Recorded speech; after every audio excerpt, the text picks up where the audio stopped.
हरे कृष्णा. येस. धन्यवाद. धन्यवाद भूमिका माताजी. धन्यवाद लीना माताजी. तर अशा या वृक्षाची तुलना करून की कुठेतरी ही जी मुळं पसरलेली आहेत आणि मग कुठेतरी जरी जरी या सात्विक राजसिक या सात्विकतेमध्ये कुठेतरी सत्कर्म आणि कुठेतरी निष्काम कर्मातनं अकर्माकडे मग कशा प्रकारे आपण गुणधर्म बघितले या व्यक्तीचे आणि म्हणूनच अशी व्यक्ती कुठेतरी वैकुंठाला कुठेतरी निष्काम कर्म करणारी व्यक्ती ही कुठेतरी चांगलं कर्म केलेलं आहे, चांगलं पुण्य करतायत आणि गोष्टींचा त्याग केलेला आहे जे आपण कर्मसन्यास योगातनं बघितलेलं आहे आणि विशेष वेगवेगळ्या योगातनं ज्ञान योगातनं बुद्धी योगातनं अष्टांग योगातनं या प्रत्येक मार्ग जो भक्तीच्या मार्गावर जातोय आणि या भक्तीच्या मार्गातूनही आपण बघितलेलं आहे की कशा प्रकारे हा मनुष्य स्वतःला त्या निष्काम कर्माद्वारे अकर्माकडे वाटचाल करवतोय. मग असा हा पुण्य करणारी व्यक्ती कुठेतरी पुन्हा कुठेतरी डळमळू शकते कारण तो कुठेतरी सुखात बद्ध आहे. पण अशा जीवाला त्याच्या पुण्यकर्मामुळे स्वर्गलोक मिळू शकतो. त्याला स्वर्गासारखे वरचे म्हणजे पृथ्वी तलावरच्या वरच्या ग्रहांची प्राप्ती होऊ शकते. पण जसं आपण बघितलं की पुण्य कुठेतरी क्षीण झालं कारण या पुण्याचं मोजमाप आहे आणि ते कुठेतरी क्षीण झालं की स्वर्गामध्ये सुद्धा त्याच्या पुण्यापर्यंत त्याला तितकी सुख उपभोगता येतील पण पुन्हा त्याला या भौतिक जगामध्ये या मृत्यू लोकामध्ये प्रवेश घ्यायला लागेल आणि म्हणूनच या तिन्ही गोष्टींचं आपण सात्विक राजसिक आणि तामसिकतेने बघितलं. म्हणून काय करायला पाहिजे की हे बद्ध जीवाला जर या भौतिक बंधनातून कुठेतरी सुटका करून घ्यायची आणि स्वतःला कुठेतरी या आत्मसाक्षात्काराच्या भावनेमध्ये घालायचंय तर निश्चितच त्याने स्वतःला या वृक्षाचं म्हणजे या वृक्षाची मुळं कापली पाहिजेत आणि म्हणूनच स्वतःला अनासक्तीच्या त्या भावनेकडे कुठेतरी घेऊन जायचंय आणि म्हणून त्या मुळाचं कुठेतरी त्या झाडाचं तुलना आणि झाडाची उपमा देऊन वटवृक्षाच्या त्या फांद्या त्याची मुळं तोडली पाहिजे तरच कुठेतरी हा अनासक्त या भौतिक जगापासून कुठेतरी अनासक्ती मिळवून भगवंतांकडे आसक्ती आणि मग कुठेतरी त्या परम सत्याला जाणण्याचा मार्ग अवलंबू शकेल आणि म्हणूनच आपण नंतर मग बघितलं की कशा प्रकारे क्षर अक्षर अच्युत जे वेदांत सूत्रामध्ये वर्णन दिलेलं आहे की याच्याही पलीकडे जाऊन या क्षर अक्षर की जे भौतिक जगामध्ये क्षर आहे च्युत आहे की ज्यांना या ज्ञानामध्ये बद्ध आहे कुठेतरी हा जीव आणि मग तोच जीव आध्यात्मिक जगामध्ये कशा प्रकारे ज्ञानाने परिपूर्ण आहे असा हा अक्षर असा हा अच्युत जीव आहे आणि याच्याही पलीकडे जाऊन ज्या परम तत्वाला कारणाला जाणायचंय ते परम कारण म्हणजे परमात्मा भगवंताला जाणायचंय आणि म्हणूनच या वेदांद्वारे शास्त्रांद्वारे या वेदांत सूत्रांद्वारे की ज्या वेदांचा अंत हा भगवंत आहे जे कृष्ण आहे ज्यांनी कृष्णांना जाणलंय त्यांनी या वेदांना जाणलेलं आहे आणि म्हणूनच आपण शेवटी बघितलेलं आहे की कशा प्रकारे या वेदांच्या अभ्यासातून की ज्याचं शिक्कामोर्तब की हे अतिशय गुह्य ज्ञान असं जसं परवाच्याही अध्यायात आपण बघितलं की अतिशय हे गुपित ज्ञान की ज्याच्यामध्ये मनुष्य स्वतःला स्थिर करू शकतो कारण कुठेतरी ही भौतिक बद्धता जाणून घ्यायची आहे कारण ती जर जाणलीच नाही तर मग मनुष्य स्वतःच्याच याच्यात गुरफटलेला आहे हो पण ती जाणणं जसा पावसाच्या थेंबाचं मी परत परत उदाहरण देते की जो अतिशय निर्मळ आणि अतिशय स्वच्छ असा थेंब जेव्हा या मातीत मिसळतो तेव्हा निश्चितच त्याचा धर्म स्वीकारतो मातीचा आणि म्हणूनच कुठेतरी तो मातकट होतो कुठेतरी तो अशुद्ध होतो कुठेतरी अस्वच्छ होतो त्याच प्रकारे ह्या बद्ध जीवाचे आणि हेच जाणून घ्यायचंय आणि म्हणून ही स्थिरता कशाप्रमाणे हे ब्रह्म स्थिरता कशी आणायची आहे आणि मग या ब्रह्मज्योतीला स्थैर्य असलेल्या ब्रह्मज्योतीला निश्चितच भगवंतांचा आधार आहे भगवंत निश्चितच या भक्तांचं रक्षण करतायत या भक्तीचं रक्षण करतायत हे आपल्याला जाणून घेतलेलं आहे आपण या दैवी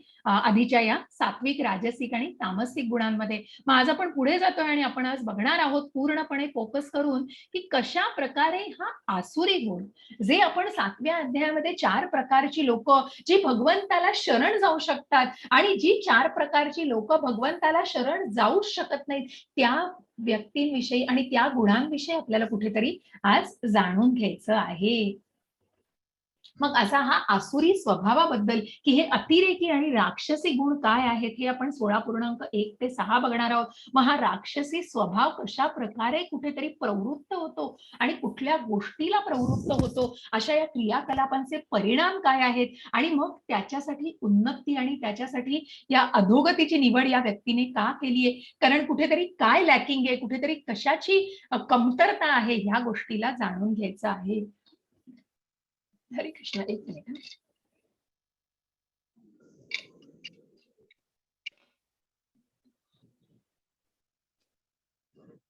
हरे कृष्ण माताजी, वाचणार? हा, येस. हरे कृष्ण. श्री भगवान म्हणाले, निर्भयपणा, सत्वशुद्धी, आध्यात्मिक ज्ञानाचे अनुशीलन, दान, आत्मसंयम, यज्ञकर्म, वेदाध्ययन, तपस्या, साधेपणा, अहिंसा, सत्य, सॉरी माताजी, म्यूट झालात का? सॉरी. ठीक आहे.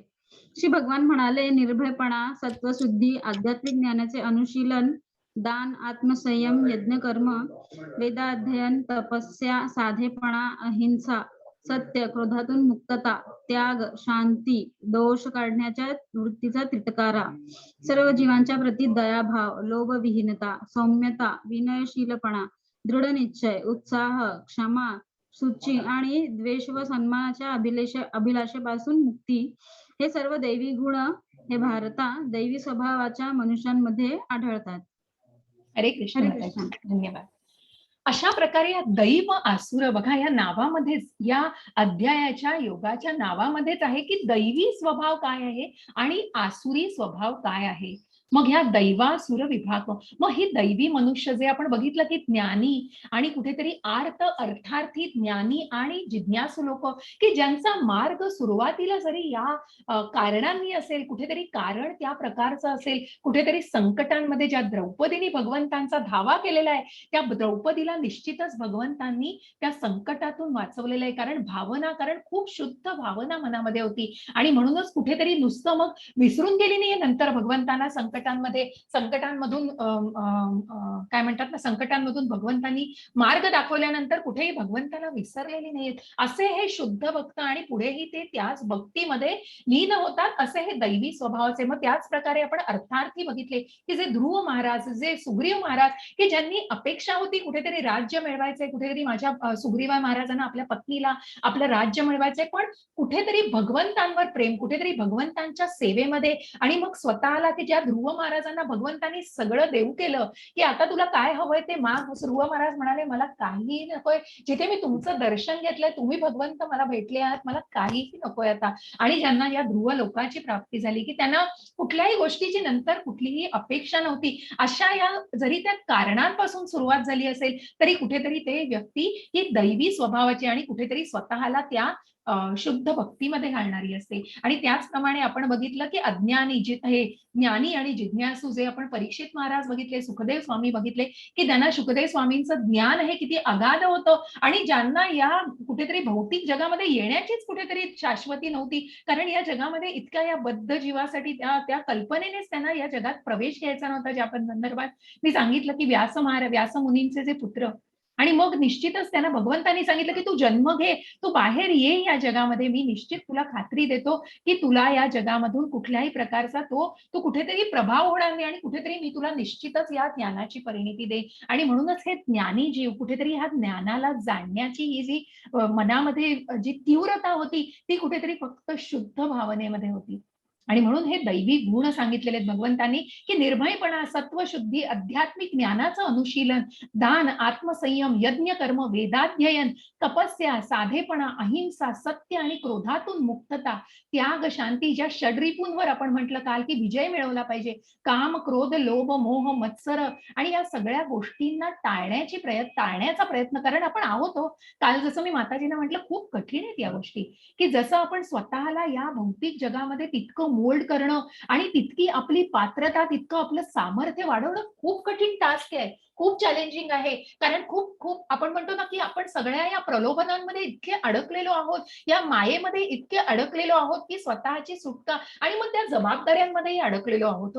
कुठेतरी माताजी कसं म्हणाल्या काल की जो प्रश्न स्वाती माताजींना विचारला, की निश्चितच त्याच लाईन्सवर मी आजही बोलेन की कुठेतरी खूप कठीण आहे की एखाद्या जेव्हा जिवलग व्यक्तीचा मृत्यू होतो तेव्हा हे जाणणं, आणि ही भावनाच इतकी दुःखदायक असते, इतकी यातना देणारी असते, कारण आपल्या त्या भावना, आपण कुठेतरी अटॅच्ड असतो, आपण कुठेतरी भावनांशी खूप निगडीत असतो. आणि म्हणूनच हे खूप खूप म्हणतात ना, त्या पातळ्यांवर आणि त्या समाधीस्थ आणि कुठेतरी त्या भक्तीच्या अगदी शेवटच्या टोकावरती जेव्हा त्या आत्मसाक्षात्काराची, की आपण शरीर नाहीये, आत्मा आहोत, या भावनेशी जेव्हा संलग्न करतो स्वतःला. आणि ही भावना तर आपण सगळे या वैदी साधना भक्तीमध्ये आहोत. त्या अनन्य भक्तीपर्यंत जायला आपल्याला खूप अवकाश आहे. आणि म्हणूनच कुठेतरी आपण स्वतःला खूप धन्य समजलं पाहिजे की आपण या आध्यात्मिक मार्गावर. आणि म्हणूनच प्रभूजींसारखी नामनिष्ठ प्रभूजींनी या ऑनलाईन हा प्रवास सुरू करून आपल्याला प्रत्येकाला या आध्यात्मिक मार्गावर कुठेतरी आणलेला आहे. याचा खूप आनंद आहे. आणि म्हणूनच कुठेतरी आपण स्वतःला जाणण्याचा आणि मग आपले जे षड्रिपू आहेत, आपले जे काही स्वभाव आहेत ते स्वतःला कुठेतरी आवरून मनावर नियंत्रण घालण्याचा हा खूप प्रयत्न करणं गरजेचं आहे. आणि मग हा प्रयत्न फक्त सामर्थ्यातनं होऊ शकतो. कुठेतरी आपण त्या स्वतःला कुठेतरी त्या दुःखी अवस्थेमधून कंट्रोल करणं, कुठेतरी स्वतःला स्थैर्य आणणं, मग अति सुखामध्ये पण एकदम एक्साइट न होऊन जाणं आणि एकदम इतक्या भावना इतक्या अगदी शिगेला जाणं, याही गोष्टींवर कशा प्रकारे आपण नियंत्रण मिळवू शकतो हे आपण फक्त सामर्थ्याने करू शकतो. कारण हे मन आपल्याला भरकटवतंय.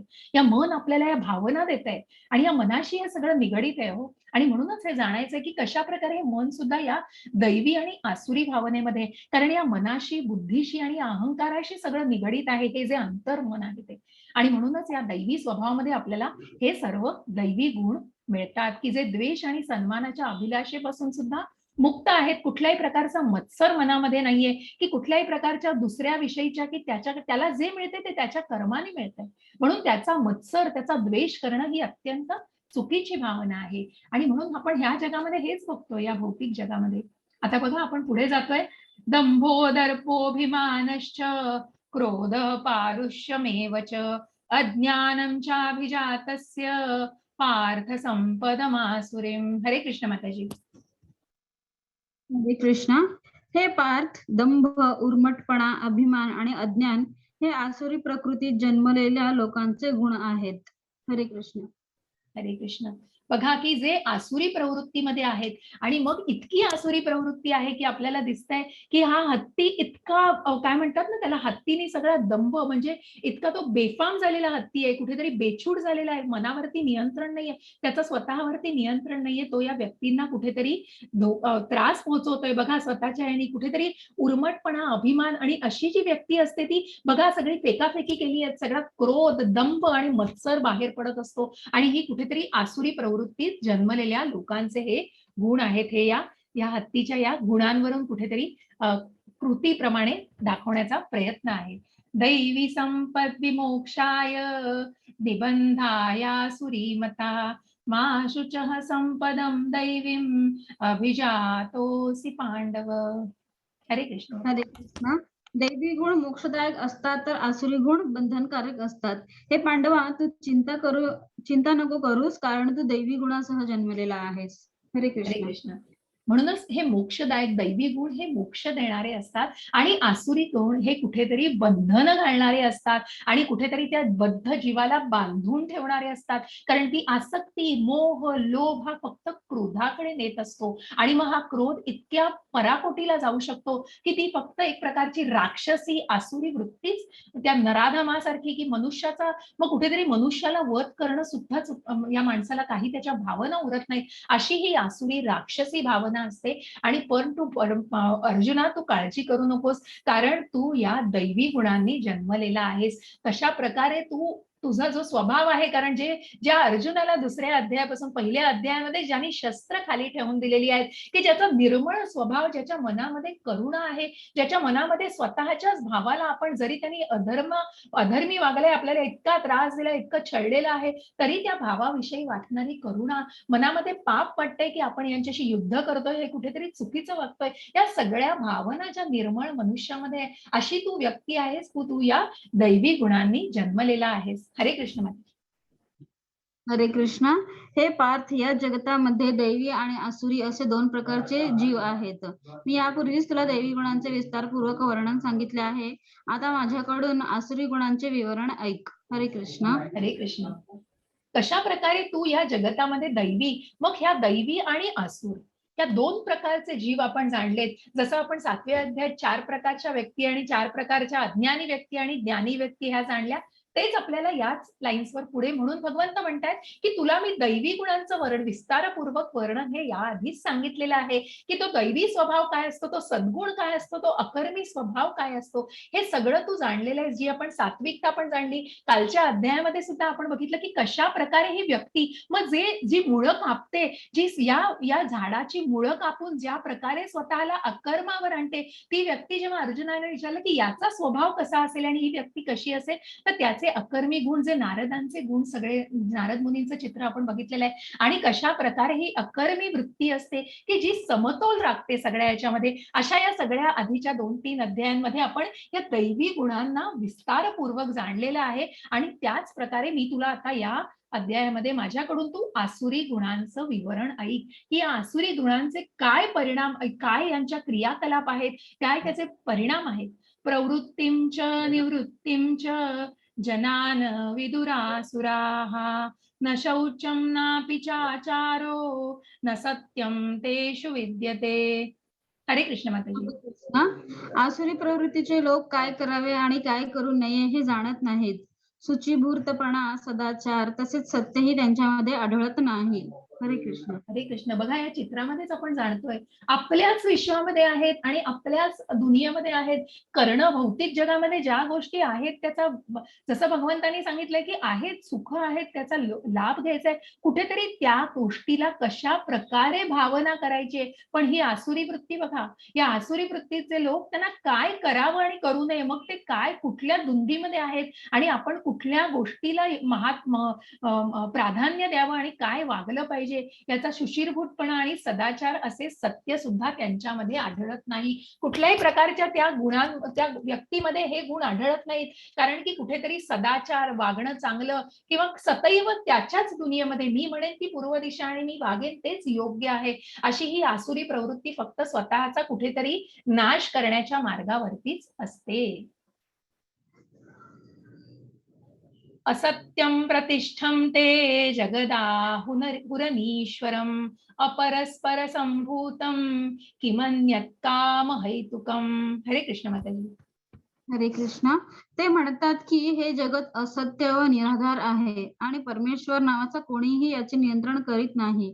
त्यांचे म्हणणे आहे की केवळ मैथुनाच्या इच्छेमुळे हे जग निर्माण झाले आहे आणि कामाखेरीज अन्य कोणतेही कारण नाही. हरे हरे कृष्ण. कृष्ण. बघा, किती मायावादामध्ये आहेत, किती अज्ञानामध्ये आहेत. कारण कुठल्या मागमोसच नाहीये. कुठेतरी अज्ञान, कुठेतरी त्या वेदांच्या अभ्यासाचा, शास्त्रांचा कुठेतरी आधारच नाहीये. आणि म्हणूनच ते त्याच तत्वांवरती आणि त्याच स्वतःच्या अज्ञानावर सांगतायत की हे जग म्हणजे असत्य आहे, निराधार आहे. हे फक्त माणसाच्या भावनेमधनं निर्माण झालंय, माणसाच्या इच्छेतनं सगळं निर्माण झालंय. परमेश्वर नावाचा कोणीच अस्तित्वात नाहीये. आणि मग जे शक्ती सुद्धा मानत नाहीत असे हे आसुरी लोक की जे परमेश्वराचं अस्तित्वच मानत नाहीत. आणि म्हणूनच त्यांचं म्हणणं फक्त इतकंच आहे की ते स्वतःच्या इच्छेतनं निर्माण झालंय, मनुष्याच्या इच्छेतून आणि जगातनं हे जग निर्माण होऊन कामाखेरीज कुठल्याही प्रकारची अन्य कारण नाही. आणि म्हणूनच फक्त काही मनुष्याच्या इच्छेतून आणि मनुष्याच्या या सगळ्या भावनांमधून हे जग फक्त आणि चाललंय, ते फक्त चाललंय. त्याला कुठल्याही प्रकारचं नियंत्रण नाहीये किंवा कुठल्याही प्रकारचं कुणाचं अस्तित्व नाही. इतका या मायावादी, तर्कवादी आणि या कुठेतरी आपण जे तत्वज्ञान, स्वतःच तत्वज्ञान सांगणारे असतात की ज्यांच्याकडे अभ्यासाचा किती आधार आहे याची कुठेतरी कुठेतरी पडताळून बघण्याची खूप आवश्यकता असते. हरे कृष्ण माताजी. हरे कृष्ण. अशा निष्कर्षांचे अनुगमन करीत स्वतःचा नाश ओढवून घेतलेले आणि अल्पबुद्धी आसुरी लोक जगाचा विनाश करण्याकरता अहितकारी व उग्र कर्मांमध्ये संलग्न होतात. हरे कृष्ण. मग त्याची परिणिती काय होते हो? त्याचे क्रियाकलाप काय असतील? कारण अज्ञान आहे मनामध्ये. मग ते अज्ञान कुठेतरी बुद्धीचा नाश करतंय आणि मग कुठेतरी मन भ्रमात आहे फक्त की मी म्हणेन ते. मग अशा निष्कर्षांचं, मग कुठलेही असे निष्कर्ष की ज्या गोष्टींवर कुठेतरी विश्वास ठेवायचा आणि ज्याचा काही आधारच नाहीये, त्या गोष्टींचा अभ्यास नाहीये, स्वतःचं काही ज्ञान नाहीये. तू म्हणेल ती, तू म्हणतोस तर ठीक आहे, असं आहे तर तसं आहे, तसं आहे तर तसं आहे. मग त्याचं ज्ञान पडताळून, त्या गोष्टीला पडताळून बघून त्याचं ज्ञान जाणण्याची सुद्धा कुठेतरी मनात काही इच्छा नसते. आणि म्हणूनच अशा काय म्हणतात ना त्याला, अतत्ववादी आणि अशा कुठेतरी निराधार अशा निष्कर्षांचं अनुगमन करीत स्वतःच्याच नाश ओढवून घेतलेले हे अल्पबुद्धी आसुरी लोक जगाचा विनाश आणि मग त्यांची परिणिती बघा. त्यांचं मन किती किती किती अशक्त असतं आणि मन इतकं वीक असतं की कोणाही त्याच्यावरती प्रभाव टाकू शकतं. मग तुम्ही मेस्मराईज करतात आणि म्हणूनच आपण बघतो की अशा लोकांचं ब्रेन स्टॉर्मिंग केलं जातं. अशा प्रकारे इतकं त्यांच्या मनावरती बिंबवल्या जातात चुकीच्या गोष्टी आणि मग त्यांना कुठेतरी त्या आपण बघतोय बघा की ज्याच्यामध्ये आपण कितीतरी अतिरेकी निर्माण झालेले आहेत. कितीतरी या संघटना आहेत ज्या त्यांचं फक्त मन हे करण्याचा प्रयत्न करताय, कुठेतरी फक्त बिंबवायच्या वाईट गोष्टी त्यांच्यावरती बिंबवून. कारण काय आहे, कारण मन स्वतःच थाऱ्यावरच नाहीये. मन कुठेतरी विचारच करत नाहीये. बुद्धीचा नाश झालेला आहे. मन पूर्णपणे भ्रमात आहे आणि या सगळ्या गोष्टींमधून, त्या सगळ्या मार्गावरून आल्यानंतर फक्त जगाचा विनाश आणि मग ती बुद्धी कामच करत नाहीये की काय चांगलंय, काय वाईट आहे, आपण करतोय ते कृत्य काय आहे, हे सुद्धा जाणण्याची ते मन विचार करू शकत नाही. जगाचा विनाश करण्याकरता अहितकारी आणि उग्र कर्मांमध्ये कुठेतरी संलग्न होतात. जे आपण बघतोय बॉम्बस्फोट घडवतात, अणुबॉम्ब, मग कुठेतरी ही अण्वस्त्र तयार करायची, कुठेतरी हे छोटे बॉम्ब, हातबॉम्ब तयार करायचे, त्याचं ज्ञान घ्यायचं. आणि आपण बघतोय आजच्या या भौतिक जगामध्ये आपल्याला प्रत्येक दिवशी अशा सगळ्या गोष्टींचं माहिती मिळते, कुठेतरी त्या गोष्टींचं ज्ञान मिळतंय आणि कुठेतरी फक्त मनुष्य त्या अधोगतीला आणि त्या आसुरी प्रवृत्तीवर कुठेतरी मार्गस्थ होतोय आणि ते अत्यंत चुकीचं. आणि म्हणूनच कुठेतरी बघा, तेच आपल्याला पुढे जाऊन जाणायचंय. हरे कृष्ण माताजी. हरे कृष्ण. कधीही तृप्त होणाऱ्या कामाचा आश्रय घेऊन गर्व, खोटी प्रतिष्ठा आणि मदामध्ये डुंबत मोहित झालेले आसुरी लोक अनित्य गोष्टींमुळे आकर्षित होऊन सदैव असुचिरभूत कर्म करण्यास व्रतस्थ झालेले असतात. इंद्रिय तृप्ती करणे हीच मानव संस्कृतीची मुख्य आवश्यकता आहे असा त्यांचा विश्वास असतो. अशा प्रकारे त्यांना मरेतोपर्यंत अमर्याद चिंतांनी ग्रासलेले असते. शेकडो हजारो पाशांनी बद्ध झालेले आणि कामक्रोध परायण झालेले हे आसुरी लोक इंद्रियतृप्ती करता अन्यायी मार्गाने धनसंचय करतात. हरे कृष्ण. हरे कृष्ण. कारण ती तृप्तताच नाहीये ना. जसं मी म्हटलं की कशा प्रकारे मग आपल्याला आधीच्या काही उदाहरणांवरनं आणि अध्यायांमध्ये आपण बघितलं की कशा प्रकारे ही आसक्ती, वासना आणि मग कधीही तृप्त न होणाऱ्या कामाचा आश्रय घेऊन गर्व, खोटी प्रतिष्ठा, मग ती कुठेतरी आपण बघा आजच्या जगात बघतो स्टेटस सिम्बॉल. अरे कसलं स्टेटस सिम्बॉल, कुठलं सोसायटीचं सिम्बॉल आणि कुठल्या तुम्ही जगामध्ये वावरताय की कुठलं कुठलं स्टेटस चिकटवायचंय, कुठलं लेबल चिकटवायचंय स्वतःला, म्हणून इतक्या वाईट मार्गाला अवलंबू शकता. मग तो कुठल्याही मार्गाने मिळवणारा पैसा असू दे, कुठल्याही मार्गाने मिळवणारी प्रसिद्धी असू दे, फक्त मला ते टोक गाठायचंय, मला तेवढं प्रमोशन मिळालं पाहिजे, मला ती गोष्ट साधलीच पाहिजे, मला ते असं क्विक मिळवलं पाहिजे. अहो मग तिथे कुठेतरी या कामाचा मग कुठेतरी तृप्तता. मग आत्ता तुमच्याकडे काय आहे हो, आत्ता तुमच्याकडे साधी टू व्हीलर आहे, मग त्याची पुढे फोर व्हीलर हवी आहे, पण ती फोर व्हीलर नुसती फोर्ड नकोय, मग मला मला मर्सिडीज हवी आहे, मला BMW हवी आहे, मग मला अगदी लिमोझिन हवी आहे. तिथपर्यंत आपल्याला तितकी पातळी, कारण कुठेतरी समाधानच नाहीये. आणि म्हणूनच तृप्त न होणाऱ्या कामाचा आश्रय घेऊन गर्व आणि ही खोटी प्रतिष्ठा, मधामध्ये डुंबत मोहित चाललेले आसुरी लोक अनित्य गोष्टींमुळे आकर्षित होऊन सदैव अशिचिरभीत कर्म करण्यास व्रतस्थ झालेले असतात. हे जे 4 आपण नियम बघतो आणि हे 4 नियम हे अत्यंत, म्हणूनच इस्कॉन खूप बाधित, इस्कॉन खूप बद्ध आहे या नियमांना, की कुठल्याही प्रकारचा मांसाहार कर, मनामध्ये करुणा, मग त्या व्यक्तीविषयी असू दे. जे आज आज आज प्रभूजी खूप सुंदर बोलत होते. आज त्यांनी अमेरिकेमध्ये जे बॅन झालंय, ज्या गोष्टी, जे अबॉर्शन ही बॅन केलंय अमेरिकेने, त्याच्यावर प्रभूजी सांगत होते. आणि त्या भगवद्गीतांच्या त्या श्लोकावर जर कोणी असेल अटेंड केलेलं, तर खूप प्रभूजी खूप सुंदरपणे ती माहिती देत होते की कशा प्रकारे जीवाला मारणं हा अपराधच आहे आणि तो अपराधच असू शकतो आणि त्याला कुठेतरी निश्चितच ते चुकीचं आहे. आणि त्या गोष्टी, म्हणूनच जिथे मांसाहार केला जातो की मनातली करुणा, मग तुम्हाला इतर गोष्टी आहेत पण तुम्ही दुसऱ्या प्राण्याला मारून स्वतःची हे भागवताय. मग जिथे सायकल आहे की हिंस्त्र आहे ते प्राणी मारणं, किंवा प्राण्यांनी प्राण्यांवर अवलंबून, किंवा ते जे आपण लाईफ सायकल बघतो, कुठे चक्र बघतो, ते वेगळं. पण कुठेतरी आपल्याला ती खरंच गरज आहे का? मग स्वतःची फक्त इंद्रिय तृप्ती, स्वतःला आवडतंय, स्वतःच्या वासना, इंद्रिय विषय यांची तृप्ती करण्यासाठी त्या गोष्टी फक्त केल्या जातात. आणि मग परस्त्रीशी संबंध की जे अत्यंत चुकीचं, पापी आणि अगदी अगदी अघोरी चुकीचं कृत्य आहे, जे मद्यपान केलं जातं की वाटेल तेवढं अगदी माणूस मद्द झालेला असतो, त्याच्यामध्ये इतका उन्मत्त झालेला असतो की आपण बघतो कितीतरी लोक जे मद्यामध्ये त्यांचं भान नसतं स्वतःला, आणि मग कुठेतरी हा मांसाहार, कुठेतरी जुगार खेळणं, हे सगळ्या गोष्टी या अमान्य आहेत आणि या कुठेतरी चुकीच्या मानल्या गेलेल्या आहेत. इंद्रिय तृप्ती करणे हीच मानव संस्कृतीची मुख्य आवश्यकता आहे असा त्यांचा विश्वास असतो, कारण ते त्यांच्याच विश्वात असतात, त्या मायावादामध्ये असतात, त्या मायेमध्ये इतके गुरफटलेले असतात की त्यांना या संस्कृतीची पर्वाच नसते. अशा प्रकारे त्यांना मरे तोपर्यंत अमरव्या चिंतांनीच, मग त्या फक्त चिंता चिंता चिंता चिंता आणि दुःख याच्यामध्येच त्या ग्रासलेले असतात. शेकडो हजारो, कुठेतरी सुरुवात होते, कुठेतरी अमृतमयी सुरुवात होते, कुठेतरी अगदी मस्त मिळतंय सगळं, की वाट अगदी सुरुवातीची सुख देते, पण त्याचा सगळा कुठेतरी मार्ग कुठे एंड होतो हो, तर तो फक्त त्या काट्याकुट्यांमध्ये आणि वाईट त्या विषामध्येच त्याची परिणिती होऊ शकते, कारण तो मार्गच चुकीचा आहे, अयोग्य मार्ग आहे. शेकडो हजारो पाशांनी बद्ध झालेले आणि कामक्रोध परायण झालेले आसुरी लोक इंद्रिय तृप्ती करता अन्यायी मार्गाने धन संचय करतात. मग त्यांना त्याचं काही वाटत नाही की कशा प्रकारे दुसऱ्याचं धन लुबाडलंय, दुसऱ्याच्या स्त्रीचा आपण चुकीचा गैरवापर केला आहे, की त्या स्त्रीशी चुकीची वागणूक वापरतो, या कुठेतरी या शक्तीच्या पलीकडे असतात आणि त्या गोष्टीचं त्यांना काहीही वाटत नाही, इतकं त्यांचं मन हे मुरदाड, म्हणजे खूप भावनाच नसतात त्या मनाला, आणि ती खूप अमानुष आणि आसुरी वागणं असतं. हरे कृष्ण माताजी. हां, आसुरी मनुष्य विचार करतो, की आज माझ्याकडे इतकी संपत्ती आहे आणि माझ्या योजनेनुसार मी अधिक संपत्ती प्राप्त करेन. हे इतके धन माझ्याकडे आहे आणि भविष्यात ते उत्तरोत्तर वाढेल. हा माझा शत्रू आहे आणि मी त्याला मारले आहे आणि माझे इतर शत्रूही मारले जातील. मी सर्वांचा ईश्वर आहे. मीच भोक्ता आहे. मी परिपूर्ण, बलवान आणि सुखी आहे. माझ्या आजूबाजूला माझे वैभवशाली नातलग असलेला मीच धनाढ्य मनुष्य आहे. माझ्यासारखा बलवान आणि सुखी इतर कोणीही नाही. मी यज्ञ करेन, मी दान देईन आणि याप्रमाणे मी मौज-मजा करेन. अशा प्रकारे आसुरी लोक अज्ञानाने मोहित झालेले असतात. खरं. बघितलं किती अज्ञानामध्ये, म्हणजे ही खरी परिस्थिती आहे माताजी. खरोखर हे हे या आसुरी लोकांचं, आणि हे म्हणजे निश्चितच आपल्याला याच्या कुठेतरी कीव वाटते अशा लोकांची, पण असा मनुष्य विचार करतो, कारण ही प्रवृत्ती अशी असते की माझ्याकडे इतकी संपत्ती आहे, माझ्या योजनेनुसार मी अधिक संपत्ती, मग तुला काय त्याच्याशी घेणं देणं, की माझा मार्ग मी बघेन, मला संपत्ती मिळवायची त्या मार्गाने मी मिळेल, इतके धन माझ्याकडे आहे, भविष्यात ते उत्तरोत्तर वाढेल, पण तो मार्ग काय अवलंबला इथे आपण बघतोय.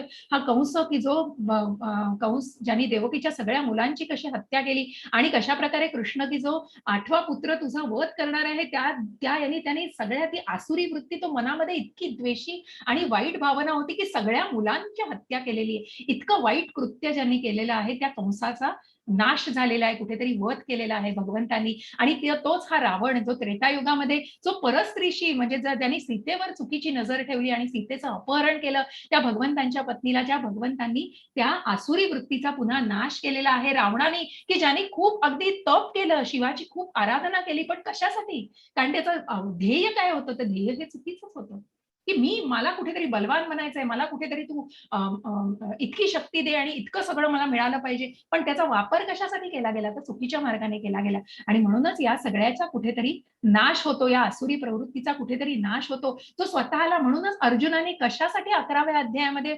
विश्वरूप मागितलंय, कारण मी सर्वांचा ईश्वर आहे, मीच भोक्ता आहे, मी परिपूर्ण बलवान आहे, मी सुखी आहे, माझ्या आजूबाजूला माझे वैभवशाली नातलग, मीच धनाढ्य मनुष्य आहे, मग हा मी, आणि मी देव आहे, इथपर्यंत लोकांची मजल गेलेली आहे. मग तुम्ही देव आहात, तर तुम्ही हे विश्वरूप दाखवा आणि तुमच्यामधलं या सगळ्या सामर्थ्य दाखवा तुमचं. यासाठीच अर्जुनाने ते विश्वरूप भगवंतांना दाखवायला सांगितलेलं, की जो कोणी क्लेम करतोय, जो कोणी अशी व्यक्त करतोय स्वतःला एवढा दैवी रूप धारण करतो आहे, निश्चितच त्याने याचं सामर्थ्य दाखवावं या विश्वरूपाचं, आणि हेच कुठेतरी दाखवून देण्यासाठी आणि या लोकांना कुठेतरी दर्शवण्यासाठी त्या विश्वरूपाची अर्जुनाने विनंती केलेली होती. आणि म्हणून ह्या आसुरी प्रवृत्तीच्या लोकांचं यज्ञ करतील, याग करतील, इंद्रिय तृप्तीसाठी करतील, कुठेतरी त्याचं कशासाठी असेल, त्याची परिणिती फक्त इंद्रिय विषय सुखासाठी असेल. अशा प्रकारचे आसुरी लोक हे अज्ञानाने, कारण काय आहे हो?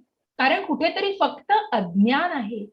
आणि म्हणूनच हे ज्ञान, जे आपण म्हटलं की साधू, शास्त्र आणि विद्या, ज्या प्रकारे या सगळ्यांचा आधार घेऊन, या सगळ्यांच्या आधारे ते पडताळून बघणं गरजेचं आहे. हे ज्ञान कशासाठी? उत्तम गुरु, साधू, शास्त्र आणि गुरु या शास्त्रांचा अभ्यास या गुरुनी केलेला असतो आणि या उत्तम गुरुची आवश्यकता का लागते, कारण हे ज्ञान फक्त या गुरूंकडून मिळू शकेल. त्या पुढच्या आपण त्या लाईनीसवर तेच बघतोय आता. आणि म्हणूनच हे अज्ञानच फक्त याला मोहित करू शकतं, कारण मनामध्ये फक्त विनाशाची भावना आहे आणि कुठल्याही प्रकारचे दैवी स्वभाव यांचा सगळ्याचा अभाव आहे. हरे कृष्ण माताजी. हरे कृष्ण. या प्रकारे अनेक चिंतन भ्रांत झालेले आणि मोहजालामध्ये बद्ध झालेले आसुरी लोक इंद्रिय तृप्तीमध्ये अत्याधिक आसक्त होतात आणि नरकामध्ये पतित होतात. हरे काय कृष्ण. होते त्यांची परिणिती? अशा लोकांच्या क्रियाकलापांची परिणिती काय असेल? तर फक्त चिंता, चिंता, चिंता, चिंता आणि त्रास आणि मोह जालामध्ये इतकं बद्ध करता की फक्त त्या लूपमध्ये, त्या खड्ड्यामध्ये स्वतःला खणत, आपलाच खड्ड्यामध्ये खणत जाऊन ते आत आत जात राहतात आणि इंद्रिय तृप्तीमध्ये अत्याधिक आसक्त होत राहतात. मग तेवढीच फक्त एक वासना असते आणि मग फक्त त्यांना नरक यातनाच भोगायला लागतात. असे मनुष्य, म्हणूनच भगवंत म्हणतो अशा व्यक्ती मला शरण जाऊ शकत नाही. आणि याच व्यक्तींविषयी आपण पुढेही जाणतो आहोत. हे यांचे गुण आहेत. हरे कृष्ण माताजी. हरे कृष्ण. मिथ्या अहंकार, बल, गर्व, काम आणि क्रोध यांनी मोहित झालेले आसुरी लोक स्वतःच्या देहामध्ये आणि इतरांच्या देहामध्ये स्थित असलेल्या परमपुरुष भगवंतांचा द्वेष करतात आणि खऱ्या धर्माची निंदा करतात. हरे कृष्ण. ही गोष्ट तुम्हाला मी सांगितली होती शिशुपालाची. मग असा भगवंतांचा मत्सर केलेला आहे की ज्या शिशुपालांचे हात, जसं मी म्हटलं की त्यांना जन्मतः 4 हात होते या शिशुपालाला, जो कृष्णाचा नातलग, जे भगवंताचा नातलग, ज्याच्या आत्याचा मुलगा, त्याला जेव्हा त्याच्या मातेला जेव्हा कळतं की ज्या व्यक्तीने याच्याकडे बघितल्यावर हे हात गळून पडतील तीच व्यक्ती याचा नाश करणार आहे, आणि तेव्हा ती त्याची माता विनंती करते कृष्णाला की तू वध करणार आहेस का माझ्या पुत्राचा मग? आणि मग तेव्हा वचन दिलेलं आहे त्या मातेला, कृष्णाने वचन दिलंय आपल्या आत्याला, त्या शिशुपालांच्या मातेला, की याचे 100 अपराध मी निश्चितच माफ करीन, परंतु इतका मत्सर, इतका द्वेष की त्याची परिणिती फक्त नाशामध्येच होते. म्हणून 100 अपराध की जे भगवंतच करू शकतात, या 100 अपराधांची माफी ही भगवंतच देऊ शकतात. आणि ज्या 101व्या अपराधाला क्षमा भगवंतच देऊ शकत नाहीत, कारण ज्यांनी तो जसा भाव तसा देव, ते शत्रुत्व त्यांनी सुद्धा निभावलं आणि त्या आसुरी वृत्तीचा, त्या वृत्तीचा नाश होणं, त्या मत्सरी वृत्तीचा कुठेतरी नाश होणं. मग तो राजसूय यज्ञ चालू होता की जिथे युधिष्ठिर महाराजांनी जो यज्ञ केला होता, त्या यज्ञामध्ये प्रत्यक्ष भगवंत होते. परंतु का? कारण त्यांनी त्या पवित्र जागी एक रक्ताचा थेंबही पडला नाही, जे सगळे बाकी सगळे धावून गेले होते शिशुपालावर, की भगवंतांना इतकं की 100 या गोष्टी ऐकेपर्यंत लोक, सभेमध्ये बसलेली सर्व ते क्षत्रिय, सर्व राजे इतके हे झाले होते की संताप येत होता त्यांच्यावर. पण भगवंतांनी कुठेतरी त्यांना शांत केलं होतं आणि म्हणूनच त्याच्या 101व्या अपराधाला सुदर्शन चक्राने त्याचं मुंडकं छाटलं जातं, पण कुठेही रक्ताचा थेंब त्या पवित्र जागी पडत नाही. आणि ज्यांना भगवंतांचं सुदर्शन चक्र, त्या शिशुपालाही नंतर मोक्ष मिळालेला आहे शिशुपालाला, कारण भगवंतांकडून झालेल्या या भगवंतांचा कुठेतरी त्या चक्राने नाश केलेला आहे. कारण कुठेतरी ती आसुरी वृत्ती होती आणि कुठेतरी ती मत्सरी वृत्ती होती, त्याचा नाश होणं गरजेचं होतं. जसं भगवंत अर्जुनाला सांगतायत की हा अधर्माचा तू नाश करतोयस आणि म्हणूनच तू मनामध्ये पाप करतोयस, असा निश्चितच आणू नको. तू मला माझ्यासाठी हे कर्म कर आणि म्हणून तू या अधर्माचा निश्चितच नाश केला पाहिजेस. आणि म्हणून ते दुर्योधनचे विनाशकाले विपरीत बुद्धी, अशा या दुर्योधनच्या धृतराष्ट्राने सुद्धा या दुर्बुद्धी आणि या विनाश बुद्धीचा कुठेतरी खतपाणी घातलेलं असतं, आणि ज्याच्या मनामध्ये सुद्धा मामका पांडवाश्चैव, या पहिल्या श्लोकामध्ये आपण हे जाणलेलं आहे की कसा द्वेष केलेला आहे धृतराष्ट्राने पण. आणि म्हणूनच भगवंत म्हणाले की या सगळ्यांचा नाश होणार आहे, फक्त या युद्धामध्ये कोणीही शिल्लक राहणार नाही, पांडवांव्यतिरिक्त सर्वांचं मृत्यू होणार आहे. आणि म्हणूनच कुठेतरी अधर्माचा मृत्यू होणार आहे हे जाणून घे. आणि इतरांच्या देहामध्ये स्थित असलेला परमपुरुष भगवंतांचा, ज्या परमात्म्याचा ज्याने द्वेष केलेला आहे आणि खरी धर्माची निंदा करतायत आणि जे वाईट म्हणता आहेत, धर्माला ज्या अधर्माने वागता आहेत, त्यांना निश्चितच कुठेतरी फक्त त्या नाशालाच तोंड द्यायला लागतं. हरे कृष्ण माताजी. कृष्ण. जे द्वेषी, क्रूर आणि नराधम आहेत त्यांना मी चिरकालासाठी भवसागरामधील विविध आसुरी योनीत टाकत असतो. हरे कृष्ण. हरे कृष्ण. मग जे क्रूर आहेत, जे नराधम आहेत, जे द्वेषी आहेत, ज्यांना मी फक्त, कारण मग जसा त्यांचा भाव आहे त्याचप्रमाणे त्यांच्या वृत्ती आहेत, आणि अशी लोक कधीही मला शरण येऊ शकत नाही. त्यांना मी चिरकालासाठी भवसागरामधील आसुरी योनीतच टाकतो. कारण त्यांना कुठेही त्यांच्यामध्ये बदलण्याचा आणि स्वतःला कुठल्याही प्रकारे मार्गस्थ करण्याचा काहीच कुठेतरी लवलेश नसतो, कुठेतरी काही हेच नसतं. म्हणजे त्याच्यामध्ये आपण म्हणतो ना की काय म्हणू शकू आपण त्याला, की कुठेतरी काहीच लवलेश नसतो, की कुठेतरी हा मनुष्य सुधारेल अशी कुठेतरी काहीच शाश्वती नसते. आणि म्हणून ही आसुरी प्रवृत्ती ही फक्त नाशालाच जाऊ शकते. कुठल्याही प्रकारचं त्या व्यक्तीविषयी वाटतच नाही काही, हे मन याचा पालटेल म्हणून आणि परिवर्तित होईल, आणि कायम या मनाच्या आसुरी भावनेमध्येच तो स्वतःला डुबवून टाकेल. एक मिनिट द्या मला.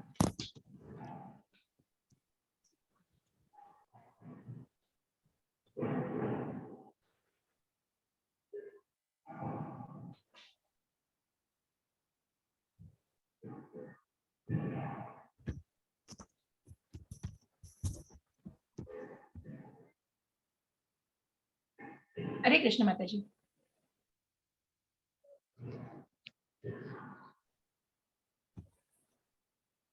हरे कृष्ण.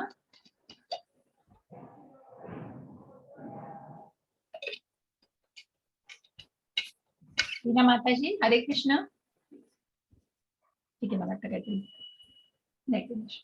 हे कौंतेया, आसुरी योनीमध्ये वारंवार जन्म घेणारे असे लोक कधीही माझ्याकडे येऊ शकत नाहीत.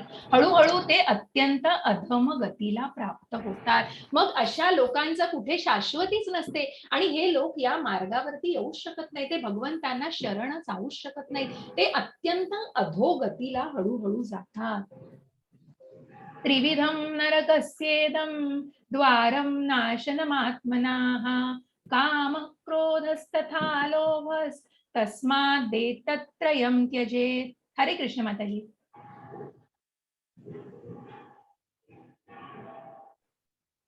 ते आवाज येत आहेत तुमच्याकडे. हरे कृष्ण माताजी. हरे कृष्ण. सॉरी. नाही, ठीक आहे, ठीक आहे. मला काहीतरी नेट इश्यू वाटला तुमचा. ठीक आहे, बोला माताजी. हरे कृष्ण. हरे कृष्ण. काम, क्रोध आणि लोभ ही नरकामध्ये जाण्याची 3 द्वारे आहेत. प्रत्येक बुद्धिमान मनुष्याने त्यांचा त्याग केला पाहिजे, कारण या तिन्हीमुळे आत्म्याचा विनाश होतो. हरे कृष्ण. हरे कृष्ण.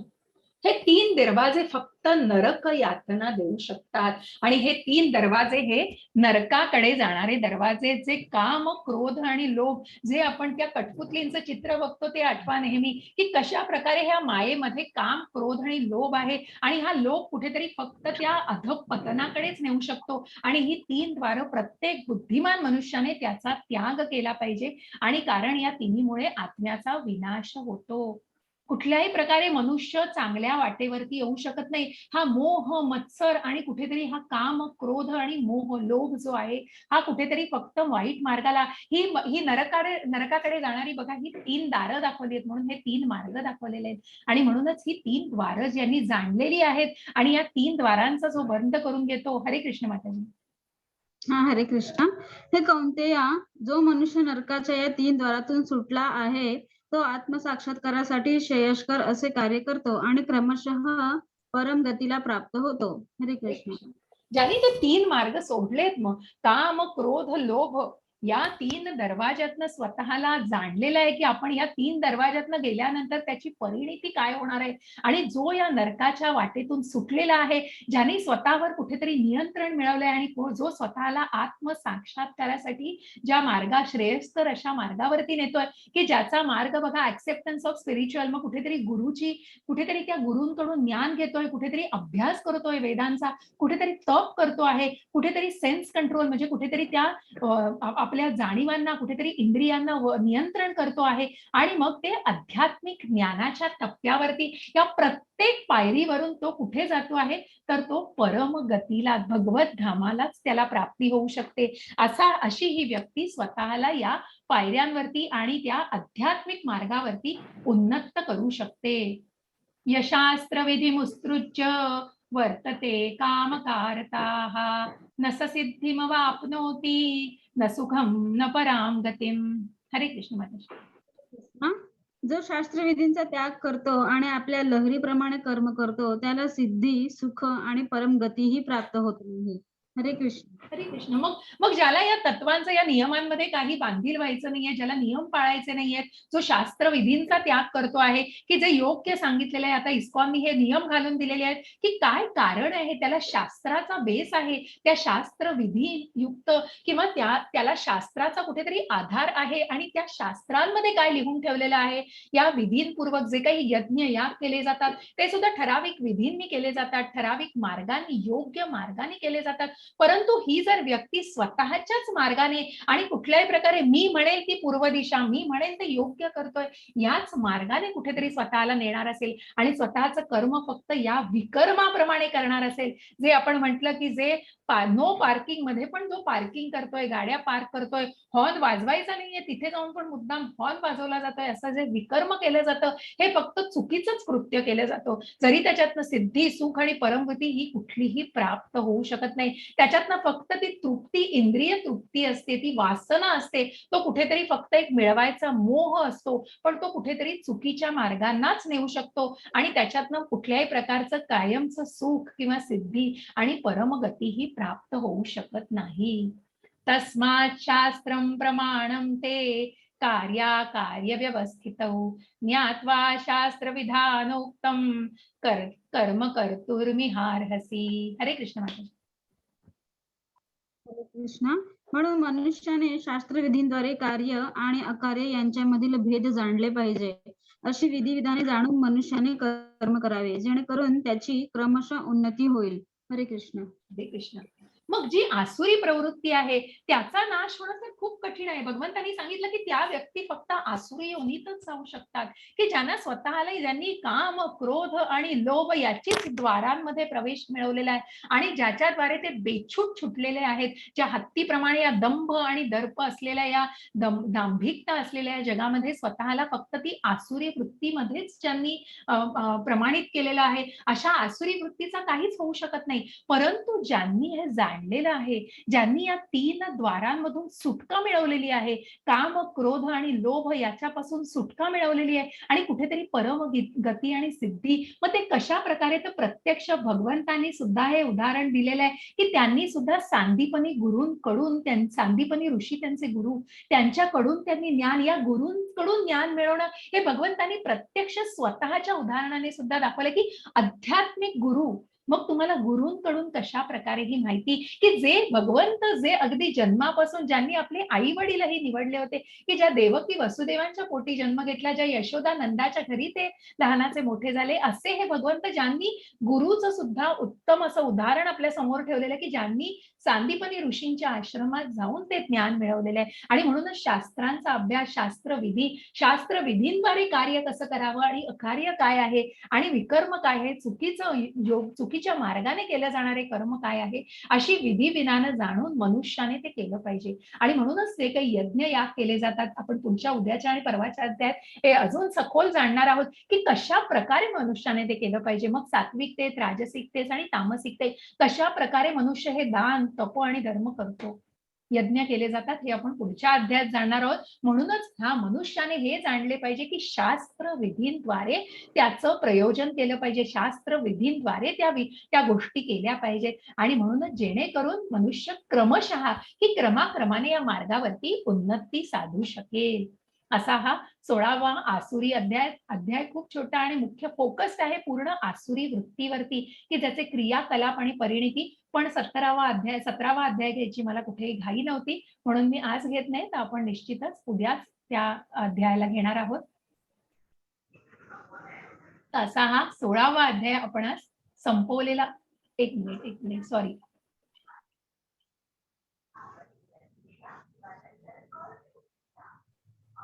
शेअरिंग स्टॉप झालं का? एक मिनिट हा माताजी, एक मिनिट. ठीक आहे, तिथे संपलं होतं, ती स्क्रीन होती. मी रेकॉर्डिंग थांबवते. अशा प्रकारे